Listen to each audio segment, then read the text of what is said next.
La filosofía es algo así como la matemática de las palabras. Filosofar no es ni tan ajeno ni tan difícil. Y modo geométrico, la refutación. Ahí tengo yo otra pregunta.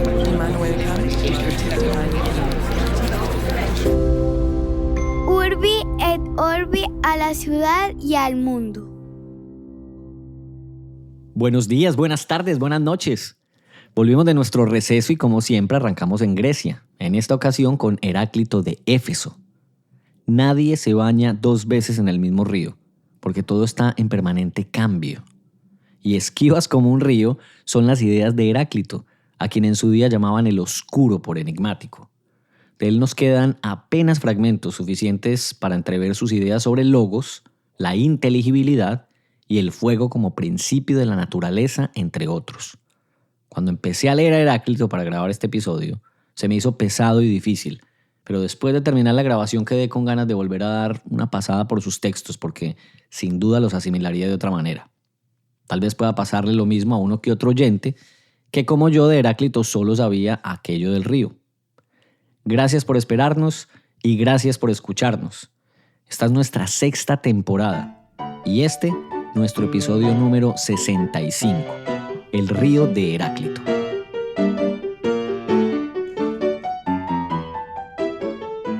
Volvimos de vacaciones, compañero. Óigame, sí, ya estábamos en Mora. De vacaciones de Urbi et Orbi, porque vacaciones usted y yo no hemos tenido en otros menesteres. Usted que va. De hecho, esa es la razón. De hecho, esa es la razón por la cual nos tomamos unas cuantas semanitas. Tampoco fueron tantas. Hemos tenido vacaciones más largas. Sí. Y bueno, la vez pasada cumplimos con el cometido de hacer todos los capítulos muy puntualmente, que es el mismo propósito para esta temporada, pero necesitábamos un respirito. Totalmente. Tengo un dato inútil pero divertido que se lo iba a echar en el capítulo de Benedicto XVI. A Lo dejé ver. para el final y se me olvidó. Usted sabe que este está muy bueno para alguien, por ejemplo, que... Póngale usted una persona que quiera caer en gracia de la familia de la pareja. A y ver. que la familia de la pareja sea muy católica. ¿Usted sabe qué significa el color rojo de los zapatos del Papa? Pero hago la aclaración que yo no sé si Francisco los usa. Por lo menos Juan Pablo II y Benedicto sí. No, ¿sabe que no sé? Significa o recuerda la sangre de la pasión de Cristo y su camino a la crucifixión. Vea pues, ese sí Pa' no que lo vea. sabía yo. Para que usted vaya viendo. Y los zapatos de Benedicto y Juan Pablo los hicieron dos zapateros específicos que tienen zapatería en Roma. Cuando vaya por usted a Roma, vaya y compre una. ¿Cómo era ese bonito con unos zapatos así rojos del Papa? Quiero decirle que yo tengo zapatos rojos. No. ¿Usted tiene zapatos rojos? Sí. Pero yo usted ahorita tengo que unos vaya a Nueva York, mocasines rojos. me da el favor y los pone cuando vaya a Nueva York. Hacemos un en vivo y lo mostramos. ¿Se compromete No, a pero- eso? Vamos a Piénselo. ver, lo que pasa es que son de verano.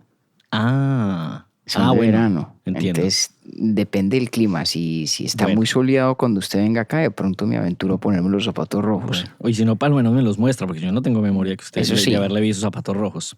No, yo creo que no. Yo creo que no Entremos hace pues en mucho materia que hace rato pues, que la gente quiere episodios nuevos, razón por la cual estamos muy agradecidos con aquellos que nos han escrito pues, a pedir Claro. nuevos episodios. Don Heráclito es uno de los... A ver, siempre empezamos en los presocráticos en Grecia, ¿cierto? tiempo. Cada En Grecia temporada. en general, pero sí. Ok. ¿Por qué Heráclito ahora y por qué Heráclito es tan aburridor de leer? Sobre todo lo segundo, Ay, más hombre. que lo primero. A ver, hombre, Heráclito, ¿por qué? No, yo tenía como rato de, digamos, de querer, pues, explorar con usted alguno de estos filósofos griegos de quienes no tenemos más que fragmentos, que Sí. es cierto de todos los presocráticos o así llamados presocráticos Sí. importantes. Son autores que no nos legaron ningún texto acabado ni cosa siquiera cercana, de quienes tenemos noticia en cambio por lo que de ellos dicen otros, por lo que de ellos cuenta Sócrates en La pluma de Platón o por cosas que sobre ellos nos dice Aristóteles y en todos estos casos, o en casi todos, también sobre lo que nos cuenta de sus respectivas vidas el gran biógrafo de los filósofos griegos, que era Diógenes Laercio, Sí. que tiene un texto muy, muy bello, pues muy entretenido además, que es la vida de los filósofos ilustres. Y cuenta una cantidad de anécdotas muy divertidas de todos estos personajes. No tenemos idea en realidad de qué tanto de lo que hay allí es cierto, qué tanto es mito popular, pero no importa, ¿no? Es una antología de muy, muy buenos cuentos sobre estos tipos, y lo que me parece chévere es, para empezar, esta tarea de tratar uno de hilvanar una especie de teoría o una especie de idea que emerge de lo que es, pues efectivamente, un cúmulo de fragmentos, de reportes que hacen otros de lo que supuestamente dijeron ellos. Y Heráclito en particular me parece interesante como punto de partida o como primer ejercicio de esa naturaleza, Octi, porque de todos los filósofos presocráticos, yo creo que es tal vez el único respecto del cual pues casi todo el mundo tiene una noción. Totalmente. Una noción muy específica. Sí. Que era es la única que yo tenía. La única que usted tenía seguramente, y Sí. la única que la inmensa mayoría podría tener de Heráclito. Porque, Sí. de nuevo, como de él no hay un libro, no hay una obra, y es muy discutible si hay o no una teoría o una doctrina o un sistema. Si lo hubiera, no sería más que para hurtar ese título extraordinario Nicolás Gómez Dávila, no podría ser más que el texto implícito que emerge de esos pequeños escolios que nos dejó. Pero a pesar de todo eso, me devuelvo a lo que creo que todo el mundo sabe, y es la historia o el concepto, o la frase más bien, del río de Heráclito. Ujú. ¿No? Ese dicho de que uno nunca se baña dos veces en el mismo río. Ujú. Heráclito tiene varios fragmentos que aluden a la idea del río, pero el que más claramente nos transmite esa noción es Platón, en un diálogo que se llama el Crátilo, donde Platón dice que, según Heráclito, como todo está en permanente cambio, Sí. todo cambia en todos los instantes del tiempo, es imposible que un río sea el mismo en este instante y en el siguiente o en el anterior. Ujú. La idea pareciera ser la de una variabilidad radical de la realidad, que todo está cambiando. Antes de meternos un poquito en esa idea, en ese concepto, me atrevo yo a sugerir que la razón por la cual a usted le pareció pesadito de leer, pues es porque estamos todos acostumbrados, cuando nos encontramos con un texto, a leerlo un poco a la luz de lo que hablamos en nuestra temporada pasada, la idea del autor, ¿cierto? Hay un corpus, un texto que se nos presenta como la construcción de alguien y como la manifestación de las ideas o de la intención de ese alguien, que nos comunica pues algo comprensible a través de ese texto, de ese corpus. Y Así es. mucho más difícil reconstruir esa imagen del alguien en cuestión, de la intención, de la idea que hay en teoría detrás de lo que se transmite, cuando todo lo que uno tiene son pues esos pequeños fragmentos, unos pedacitos aquí, otros allá, a veces lo que parecen ser citas directas, otras veces lo que es más bien una paráfrasis de lo que supuestamente Heráclito pensaba o decía. Y entonces es muy difícil leer eso y saber uno, pues, de qué carajos es lo que el tipo está diciendo, qué es lo que nos quiere transmitir, ¿cierto? Que incluso, sí, tal cual, incluso después de leerlo, por ahí, digamos que leí un par de cosas sobre Heráclito, después de leer los fragmentos propiamente. Y hubo detalles muy interesantes. Unos comentaban que eran 140 fragmentos, otros dicen que con claridad son 116. Unos dicen que el orden para leerlos es este y otros dicen que no, que es el otro. Pero me llamó mucho la atención que probablemente la lejanía o la distancia que tomé con el texto propio de Heráclito, o el atribuido a él al menos, era casi que debido a una condición personal, de una intención de superioridad intelectual por parte suya. Entonces como que en su manera de escribir también había Sí. unas ganas de distanciarse del pueblo y que solamente las mentes más iluminadas pudieran acceder a su conocimiento por línea directa, a su palabra. Correcto. Entonces como que había unas ganas del man escribir en clave y probablemente Correcto. eso, que fue algo que me encontré posterior a la lectura de Heráclito, pues me explicó en parte porque a mí no me había parecido como tan interesante como sí me pareció leer, por ejemplo, a Platón. Claro, claro. Y bueno, vamos a ver si al cabo de esta conversación logro al menos que sustituya usted el adjetivo y de pronto lo que Heráclito no sea es cautivador en la primera lectura, pero espero sí interesante. Ha pasado Pero lo otras que veces, usted- así que estoy aquí completamente Ojalá. dispuesto. Ojalá. Sí. Pero es cierto lo que usted dice. Digamos, ese hado de superioridad intelectual al que usted aludía, es muy propio de la figura de Heráclito, que a mí me parece muy interesante y muy intrigante, además de sus posturas. Ya vamos para eso en un segundo. La figura de la persona de Heráclito, la imagen, la idea de Heráclito. Heráclito era un tipo medio misántropo, tipo cascarrabias, por lo que nos cuentan todos, Sí. muy displicente frente a la inmensa mayoría de las personas y displicente también frente a los poderosos, ¿no? Ujú. Sí. Y era Que un además los pensador criticaba con nombre propio en sus textos y tal. durísimo, era muy frentero, y efectivamente desdeñaba, por ejemplo, la idea del poder político. Dice Diógenes Laercio que en algún momento sus conciudadanos de Éfeso le propusieron que fuera legislador y los mandó a todos para la porra y se fue a jugar con unos niños y Sí. diciéndoles que era mucho más importante lo que él estaba haciendo que ponerse a legislar para esa ciudad.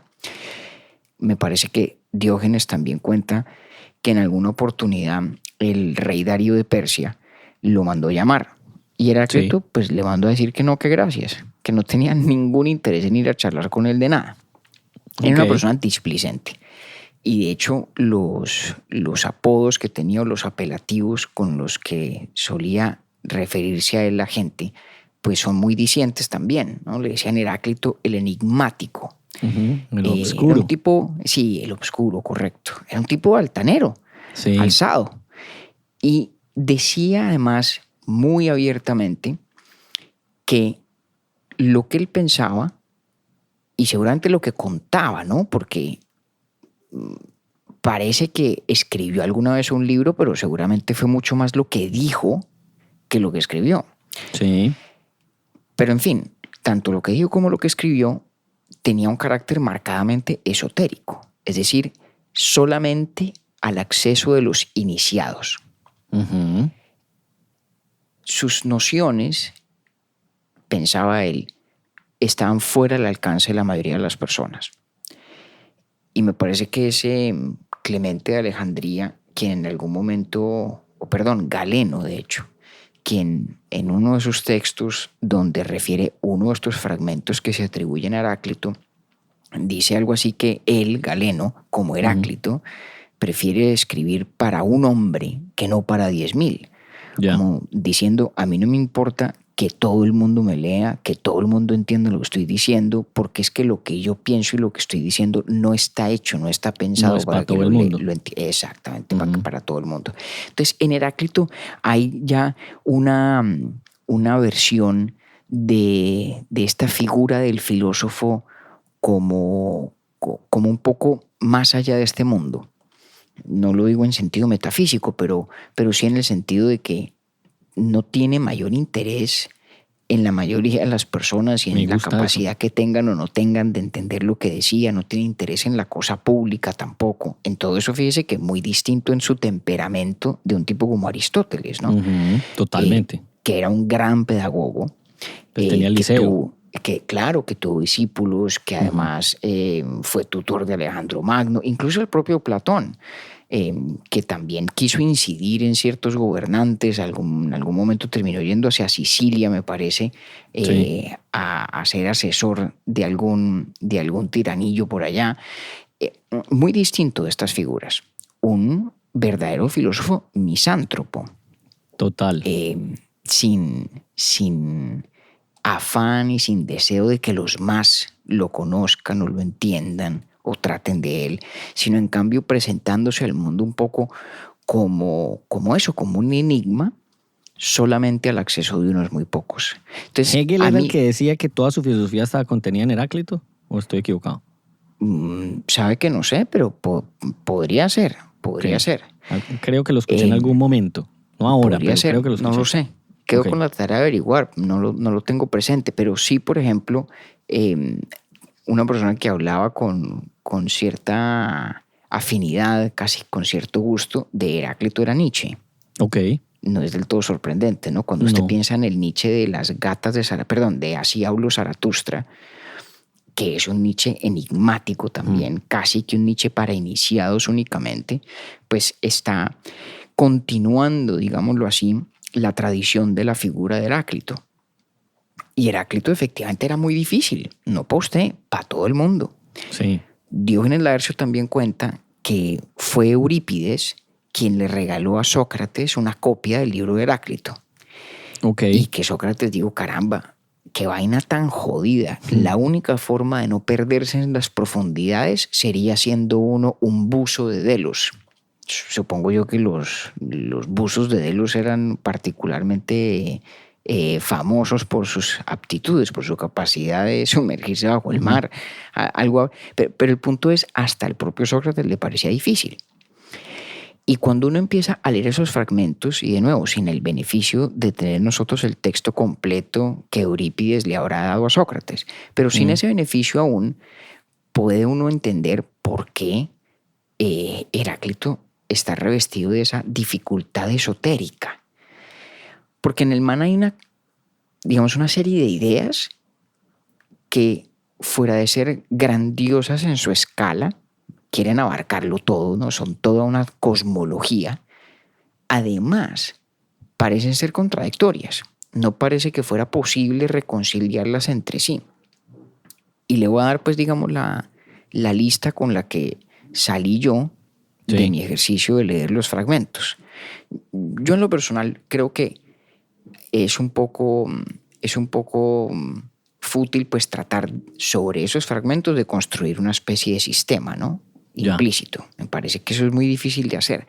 Pero uno sí puede tratar de extraer de allí las ideas centrales, a ver si de alguna forma se les puede dar cierta compatibilidad, cierta coherencia, ¿no? Es como lo mínimo que uno puede intentar hacer. Y me pareció importante en Heráclito 4 ideas claves. Empecemos por la más familiar, la más conocida de todas, que es esta noción del río en el que uno no se baña dos veces, ¿no? De entrada, el mundo de Heráclito se nos presenta como un mundo del cambio, un mundo de la no permanencia. Segunda cosa que es muy interesante, Heráclito, como muchos de los demás filósofos presocráticos, plantea o propone una física, una protofísica, es decir, una teoría de aquello de lo cual está constituido o hecho el mundo. Y así como alguno habría dicho que el elemento o el principio material fundamental era el agua o el aire o lo que fuera, para Heráclito era el fuego. Y al menos al nivel de la imagen, de la metáfora, me parece a mí que lo del fuego va bastante bien con la noción del río, de lo cambiante. Sí. Si usted piensa o intenta ver el mundo con los ojos de un filósofo presocrático que apenas está empezando a construir los cimientos de lo que alguna vez podrá ser ciencia, pues entre todos los elementos fundamentales que hay, pues el fuego me parece a mí que tiene una asociación muy clara con el cambio, porque él de sí es cambiante, es tan solo visualmente, ¿no? Hay una inquietud en el sentido de no quietud en el fuego que no hay necesariamente en todos los demás elementos. Y el fuego con todo acaba, todo lo transforma, y Heráclito cree que es, por lo tanto, el principio rector de la realidad. Me parece a mí coherentemente con esa noción de lo perpetuamente cambiante. Sí. Cree además Heráclito en lo que tal vez en la filosofía contemporánea uno llamaría el determinismo. Por ahí tiene algún fragmento donde alude a la fatal necesidad, al hecho de que el devenir de las cosas, ese estado de perpetuo cambio, no es accidental, no es arbitrario, sino que se sigue con un carácter de necesidad. Todo cambia permanentemente, pero cambia de manera necesaria. Y dice también, en otra parte, esta ya es la cuarta idea, esto me parece que lo dice de distintas formas. Dice más o menos que todo es inteligible, que todo lo que existe es susceptible de ser entendido, de ser comprendido. Dice en alguna parte que conocer... Incluso lo que él escribe. Incluso lo que él escribe, claro, lo cual no es decir que todo sea inteligible, no es decir que todo sea fácilmente inteligible, ¿no? Y Total. tal vez en eso su estilo, ahora que usted lo dice, vea, no lo había pensado, su estilo es una especie de reflejo de lo que él mismo está diciéndonos la realidad es. Además de perpetuamente cambiante, además de seguirse en su cambio con un carácter de necesidad, ¿no? O de fatalidad, además de eso, es inteligible, es comprensible. Y dice que la sabiduría consiste en conocer el designio que lo gobierna todo a través del todo. El designio, que es una forma de traducir al español la palabra logos, lo que en latín habría de convertirse en ratio. Es decir, Logos es muchas cosas, ¿no? logos es exactamente. Oiga, qué buena atención prestó usted a nuestro capítulo sobre los presocráticos como grupo. Efectivamente, logos es muchas cosas. Logos es razón, logos es causa, logos es palabra, ¿no? Sí. Pero la idea de que en todo haya logos, que además fíjese que es muy, muy consistente con la idea del determinismo, es equivalente a decir que todo, a pesar de ese perpetuo cambiar, Sí. es, no obstante, comprensible, inteligible. Y por ahí en otro fragmento dice una cosa que también pareciera muy críptica, pero que yo creo que es simplemente una manera diferente de decir la misma cosa.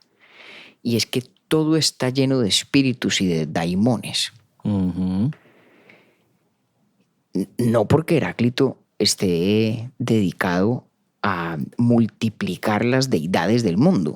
No es que Heráclito se esté inventando un duendecillo detrás de cada cosa que hay, sino que al decir, creo yo, que en todo hay espíritus y daimones, está en el fondo insistiendo en que en todo hay logos, en todo hay un carácter de lo inteligible, ¿vale?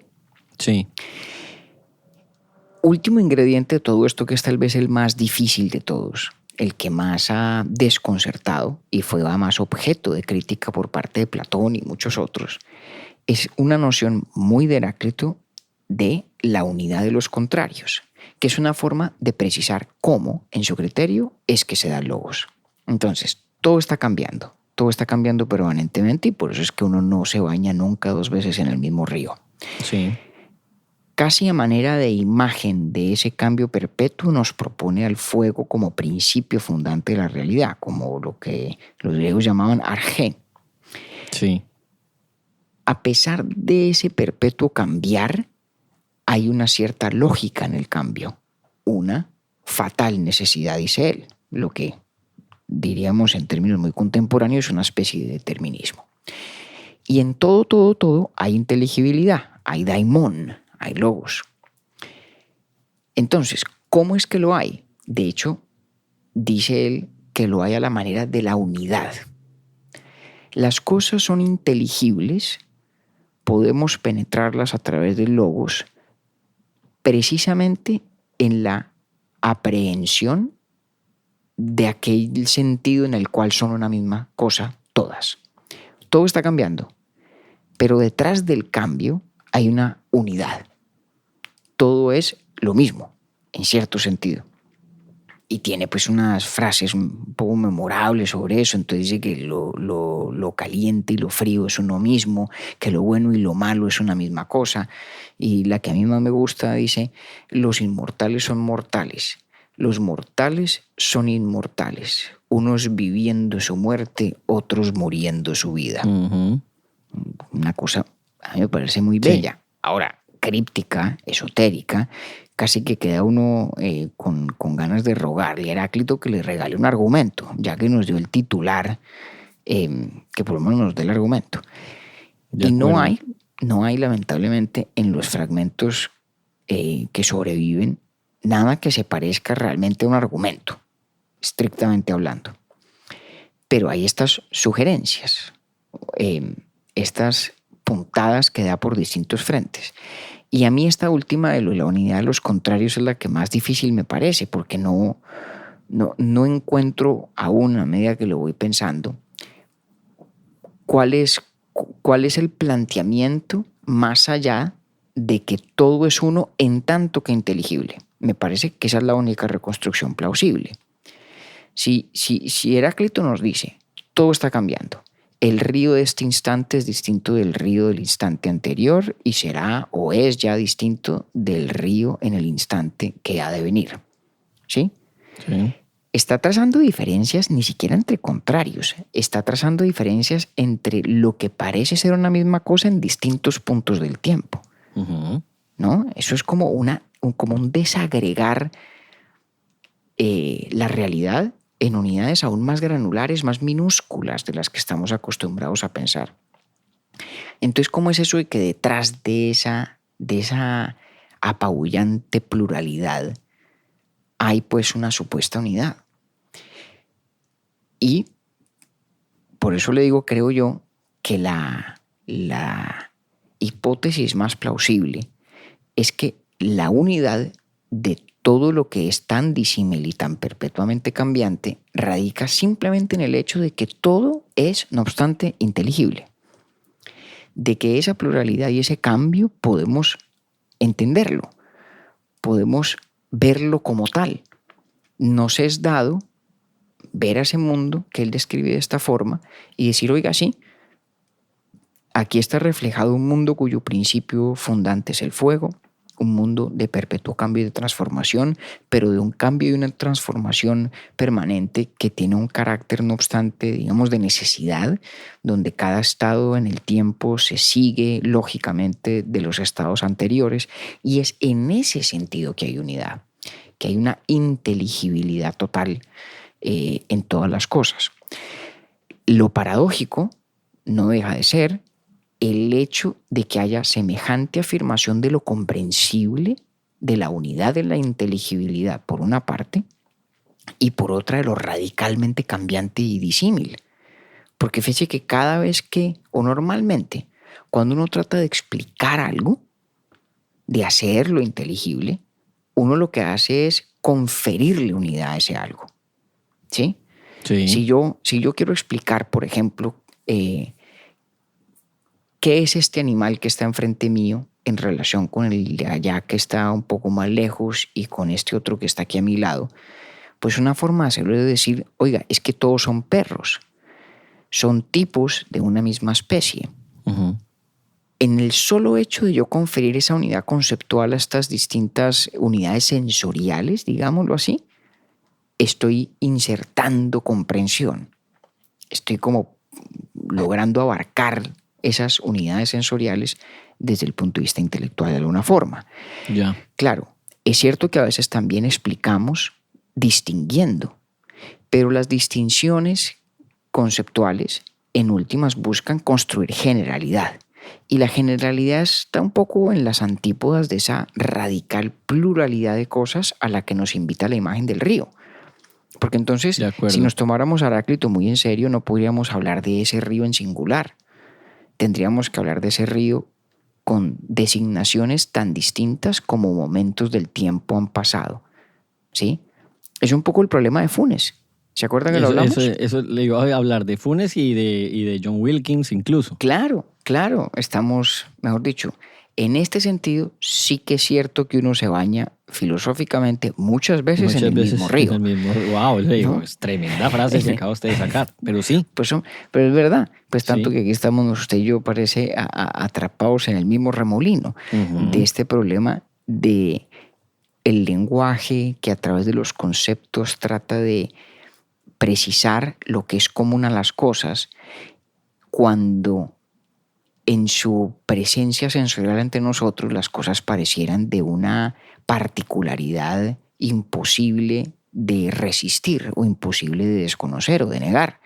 Entonces, claro, Funes, si nos lo imaginamos por un segundo en tertulia con Heráclito, le daría toda la razón, porque Funes en su capacidad de percibirlo todo y retenerlo todo en su más, no sé si exquisito detalle o tormentoso detalle, no solamente afirmaría conceptualmente, sino que tendría una clarísima percepción de que el río de este instante y el río del instante siguiente no son el mismo río. Pero, como lo hablamos en el contexto de ese capítulo, ese particularismo, o mejor, ese radical apego a la singularidad de cada cosa a la que nos enfrentamos en el mundo pareciera ir en contraposición con el afán de darle claridad u orden conceptual, que es en últimas el propósito de la inteligibilidad.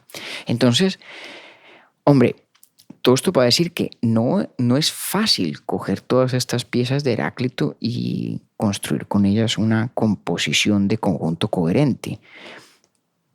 Pero ahí están y seguimos bregando a ver qué hacemos con ellas. El río en ese perpetuo mutar de lo particular, de lo singular, y a la vez la afirmación sin ninguna excepción de la inteligibilidad de todo y de la unidad de todas las cosas, creo yo, en tanto que inteligibles, ¿no? Al menos es la interpretación que le doy yo al hombre. Pero están como desperdigados, ¿no? Todos estos pensamientos. Y es en la figura de Heráclito, como en otras de los presocráticos, una tarea casi detectivesca del filósofo tratar de reconstruir lo que subyace.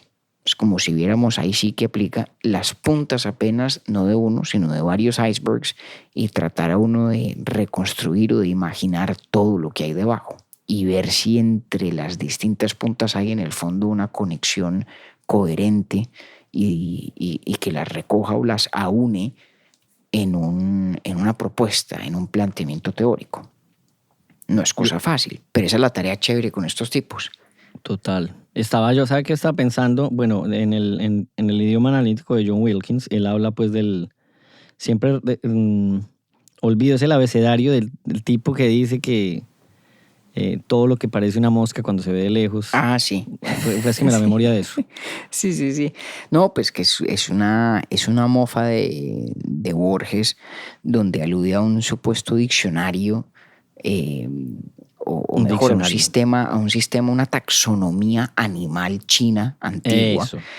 Donde hay animales que de lejos parecen moscas, otros que son propiedad del emperador. O sea, una forma de catalogar la realidad, pues, que nos parece absurda simplemente por el hecho de ser tan radicalmente distinta a la nuestra. Ahí quiero llegar, porque era como, a nosotros nos parece absurda, pero no por ello deja de ser inteligible para quienes lo crearon.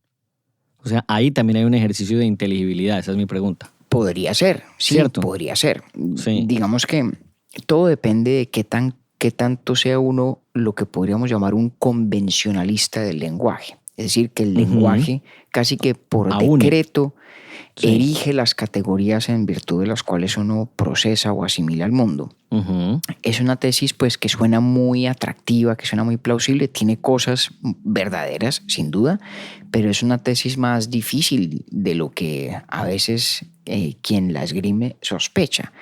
Y no creo que fuera la tesis de Heráclito. Yo creo que Heráclito, como la mayoría de los presocráticos, tiene una preocupación que es tal vez anterior al lenguaje. Estas cuestiones del lenguaje son muy propias, de hecho, de los sofistas, sobre quienes tendremos que hacer algún día un capítulo. Y es una cosa curiosa, además, que el diálogo socrático, o mejor, el diálogo socrático escrito por Platón, donde aparece el fragmento del río, es un diálogo muy sofista en su materia, porque el crátilo es un diálogo sobre los nombres, sobre la naturaleza de los nombres. Pero como le decía, yo creo que los presocráticos están menos preocupados por el lenguaje como tal y mucho más concentrados en la cuestión de la realidad, de lo que las cosas son. Hombre, tal vez podría uno decir que no han aún rasgado el velo del lenguaje, que todavía se toman muy a pecho los juegos de su propia lengua, desde los cuales operan y ven el mundo. Uno podría decir eso, pero lo cierto es que, al menos en los fragmentos que perviven, no encuentro yo evidencia de que el ángulo de Heráclito sea un ángulo lingüístico. En ese sentido, es distinto de las inquietudes que plantea Borges en el idioma analítico de John Wilkins, es diferente de las preocupaciones de Nietzsche en la verdad y la mentira en sentido extramoral. No es una preocupación, como le digo, primordialmente lingüística. Es más bien un intento de verdad, es una protofísica. ¿Qué es la física, Octi? La física es nuestro intento de proponer una teoría fundamental de lo que es. Una teoría fundamental de la realidad, ¿no? Y los físicos han encontrado en la matemática una forma de eludir buena parte de estos problemas del lenguaje. Con cuánto éxito es cuestión de otro debate. Pero en el fondo los físicos no están preguntándose por las distorsiones que nuestros conceptos puedan introducir en la percepción de la realidad. No, están preocupados por lo que la realidad es, por cuál es su estructura, cuáles son las leyes que explican su operación. Es decir, en qué sentido es esa realidad inteligible, más allá de o incluso independientemente de nuestros aparatos lingüísticos, ¿sí? Porque, al menos en principio, una teoría de la física es igualmente válida en cualquier idioma en el que uno la explique, suponiendo pues que ese idioma tenga los recursos para expresar las nociones matemáticas de los físicos, ¿cierto? Sí. Yo creo que el proyecto de los presocráticos como Heráclito es más parecido en ese sentido a la física que a lo que podríamos llamar la crítica cultural contemporánea, muy concentrada pues en estas cuestiones del lenguaje y de cómo el idioma puede ser un prisma a través del cual se ve o se distorsiona la realidad. No creo yo que esa fuera la inquietud de los presocráticos. No es Heráclito un tipo que está diciendo, mire, es que dada la forma como nosotros los griegos vemos el mundo, entonces todo pareciera indicar que esto o aquello. No, Heráclito está diciendo, el principio de la realidad es el fuego. La realidad es inteligible, todo está lleno de espíritus y de daimones. Además está en perpetuo cambio, por eso no me baño 2 veces en el mismo río, pero ese cambio perpetuo, no obstante, tiene un carácter cognoscible. Un carácter de fatal necesidad, donde las cosas se suceden unas a otras de una manera que no es totalmente arbitraria. Y los contrarios, como decíamos, son una misma cosa, pienso yo, en el fondo porque los contrarios son todos igualmente inteligibles. Claro. Tal vez, Octi, a riesgo de excederme, podríamos pensar en Heráclito como en varios de sus coetáneos, como una especie de manifiesto de la aspiración filosófica. Tal vez no haya aún el argumento en el sentido moderno de la palabra, ciertamente no hay aún la teoría en el sentido moderno de la palabra. ¿Cómo podría haber una cosa o la otra, no? Estamos hablando en el caso de Heráclito del siglo VI antes de Cristo. Estúpido sería pretender que hubiera aquello a lo que estamos ya acostumbrados, habiendo construido tanto sobre lo que él mismo hizo. Pero lo que sí hay es, digamos, un grito del anhelo filosófico, que es el anhelo de la inteligibilidad, con una propuesta concreta, la del fuego, la del cambio perpetuo, con un carácter de necesidad, etc. Pero hay un grito de anhelo filosófico, de hacer que las cosas sean inteligibles, que incluso los contrarios puedan comprenderse.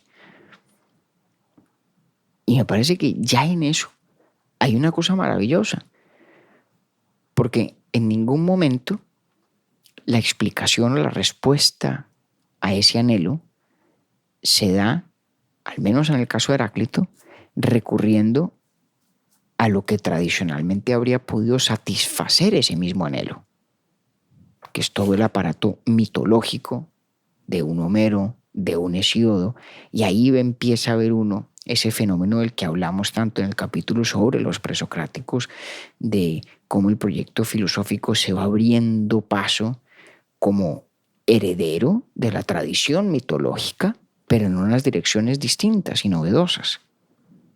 Y estos son los albores, están apenas empezando. Y es distinto de lo que se hace hoy en filosofía, tal vez irreconocible en algunos sentidos, pero muy bello y muy apasionante. Viene de ahí, sí. También, usted no defrauda, la traducción me enganchó más que los fragmentos del respetado don Heráclito.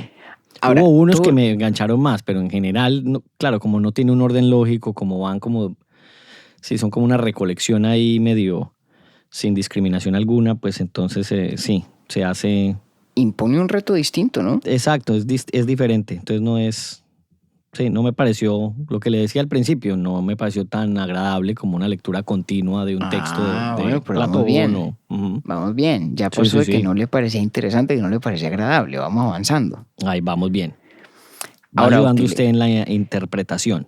Pues me alegra. Con la interpretación. Me alegra. Pero mire, como toda interpretación es falible, y en el caso de la reconstrucción fragmentaria de unas ideas de hace tantos siglos, de quien estaba abriendo trochas sin muchos predecesores, sí, pues es especialmente importante reconocer los límites de cualquier propuesta de interpretación. Y le reconozco el que para mí es más difícil de todos. Y es que fíjese que todo lo que he estado yo proponiéndole como una manera de pensar en Heráclito tiene una grandísima debilidad. Una debilidad que es un fragmento de él también. Un fragmento muy bello, muy famoso. Supuestamente, dijo Heráclito, que la eternidad es un niño que juega a las tablas o a los dados, dependiendo de la traducción. La eternidad es un niño que juega a los dados. Frase que evoca una cosa más o menos famosa que dijo Einstein, y es que Dios no juega a los dados. ¿Sí? Sí. Y hablamos de eso un poco cuando hicimos los capítulos sobre la correspondencia entre Mario Lacerna y Einstein. Sí. Y digo que eso es tal vez lo más difícil para la interpretación que le estoy proponiendo, porque la idea de que la eternidad juega al azar pareciera ser la más absoluta negación de la inteligibilidad. Al menos para los seres humanos. La idea de que la eternidad juegue al azar parece ser una contradicción de cara a la propuesta de la inteligibilidad. Porque fíjese que para los seres humanos, tal vez de las cosas más difíciles de asimilar, de comprender, es la idea del azar. Sí. ¿No? O sea, parte de la, entre comillas, crisis que produjo la teoría cuántica en la física moderna es precisamente el anotar que hay ciertos fenómenos de la naturaleza que parece son probabilísticos. ¿Cierto? Y eso, caramba, es cosa muy difícil de asir, y es cosa difícil de acostumbrarse, intelectualmente hablando, por la asociación tan marcada que tenemos entre que algo sea inteligible, es decir, que tenga sentido lógico para nosotros, y el hecho de que ese algo esté plenamente determinado a ser lo que es. Por eso tiene tanto sentido que cuando Heráclito habla que hay logos en todo, que en todo hay espíritus y daimón, también hable de la fatal necesidad del devenir del mundo. Eso tiene mucho sentido para nosotros, ¿no? Porque decir que algo tiene logos, que algo tiene razón, que algo tiene inteligibilidad y que ese algo tiene un carácter de necesidad, parecieran ir de la mano. Pero nada de aquello se compagina fácilmente con la idea de que la eternidad es un niño jugando los dados.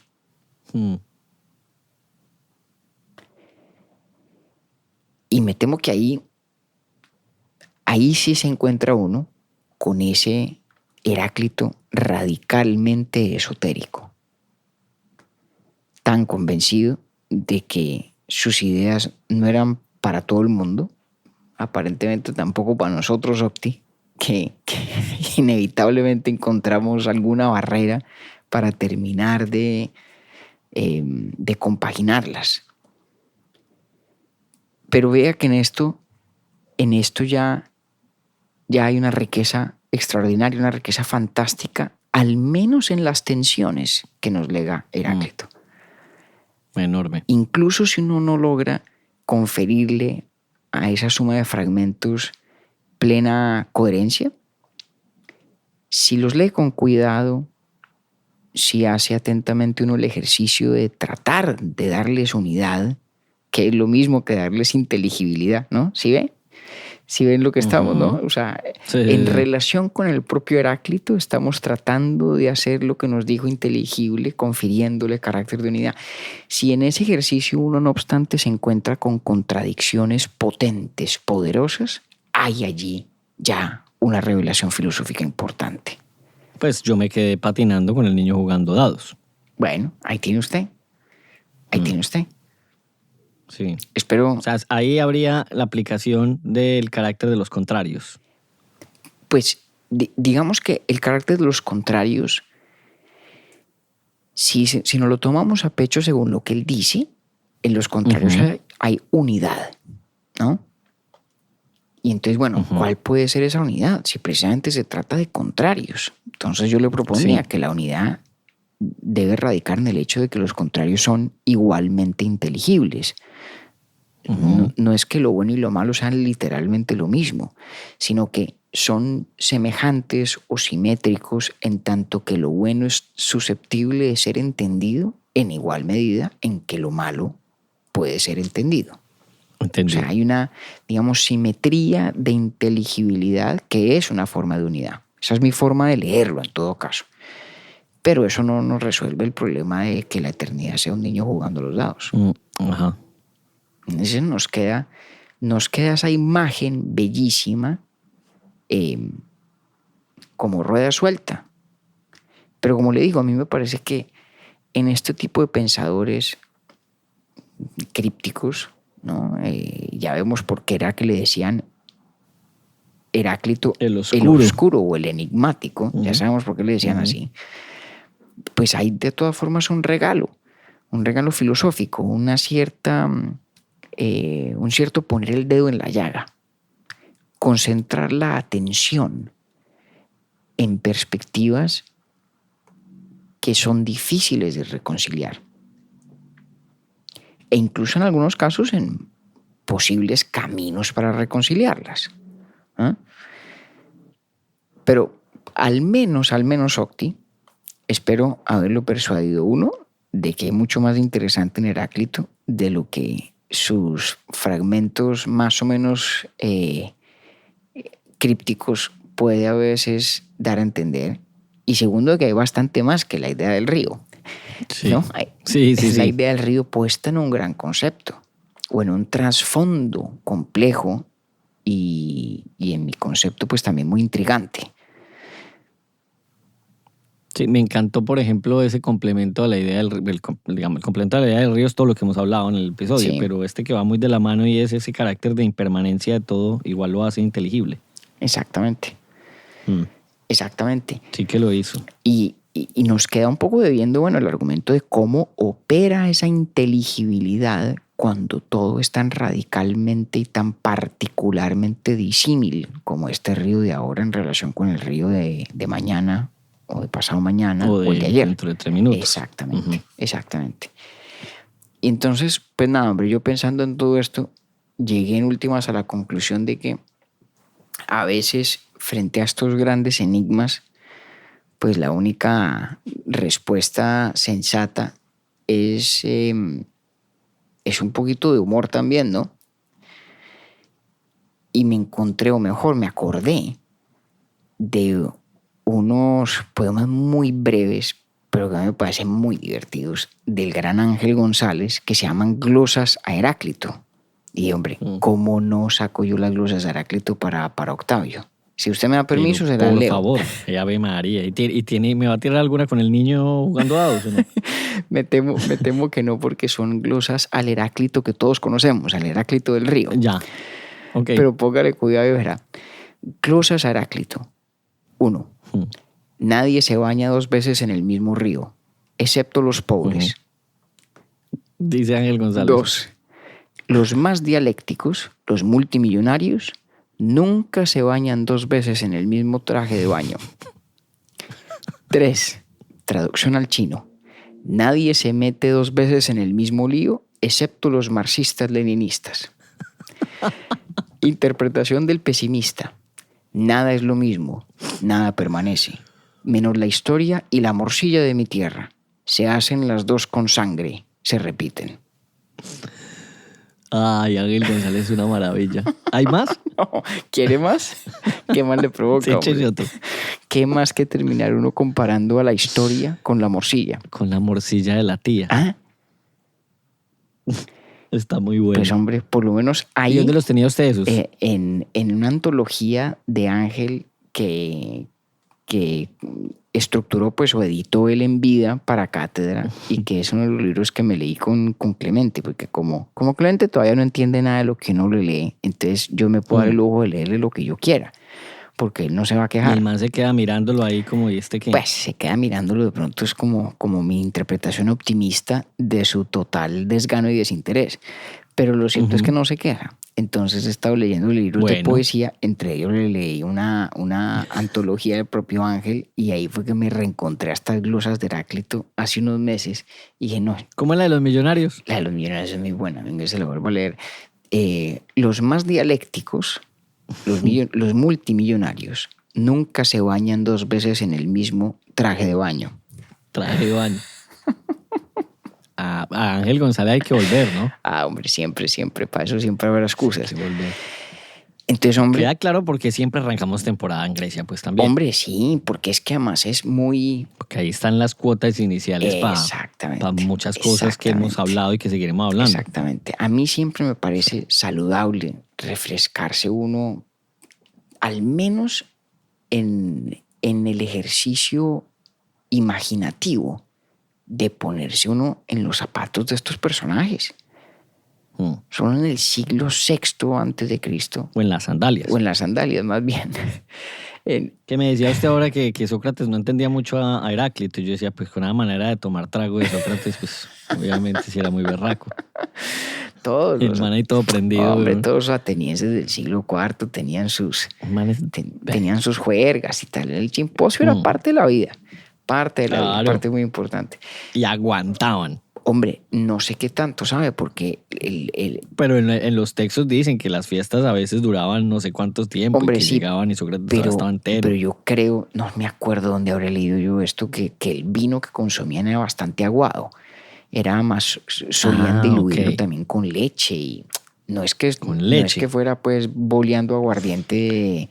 Dándole exacto, sí. No, tampoco. Amarillo de Manzanares, no. Petaco ahí de cerveza. No va a creer. Ah, bueno, el vino diluido, esa no me la sabía, creo, está buena para investigarla. Seguramente también con niveles de tolerancia inferiores, pues por menos hábito de consumo, consumo de alcohol. Sin duda alguna.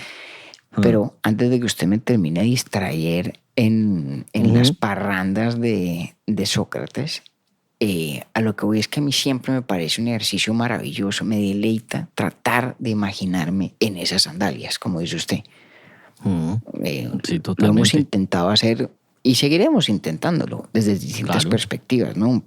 La temporada anterior lo hicimos desde Homero y Aquiles, y lo hemos hecho un par de veces desde Sócrates, y lo hicimos alguna vez en ese tour de force de los presocráticos como conjunto, pero me parece que ameritaba al menos el ejercicio con este gran Heráclito, este misántropo esotérico y enigmático filósofo que no tuvo discípulos, que no tuvo tampoco maestro conocido, que a Sócrates le pareció dificilísimo y que de alguna manera, contra toda probabilidad, sigue no solamente en la memoria académica de la humanidad, sino en la memoria pedestre.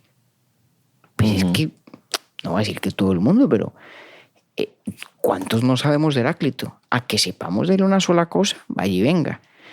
Pero mucha Y gracia por ahí es. pasamos saltando, pues al menos una confesión mía.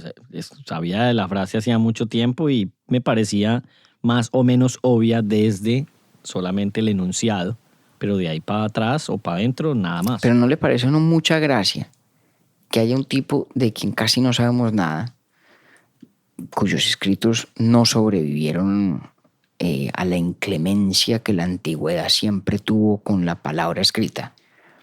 Sí, En el siglo, finales del siglo VI, antes de Cristo, y que uno todavía sepa de ese man una frase, ¿no le parece una cosa increíble? de una virtud enorme. O sea, pues. es una cosa alucinante. Y me parece que tal vez este ha debido ser nuestro punto de partida, Octi, pero como que es un deber casi tratar de entender uno a cuenta de que esa frase ha podido tener el ímpetu, la fuerza suficiente para ser el vehículo de la inmortalidad de Heráclito, porque Heráclito vive es en eso, Vive en eso, ¿no? de acuerdo. Y Bueno, tiene mucha validez decirlo al final también. bueno, realmente. pues las cosas nosotros las decimos a medida que se nos ocurren. Entonces, pues, De acuerdo. si se nos ocurrió esta tarde o tardíamente, pues nada, no hay más que hacer.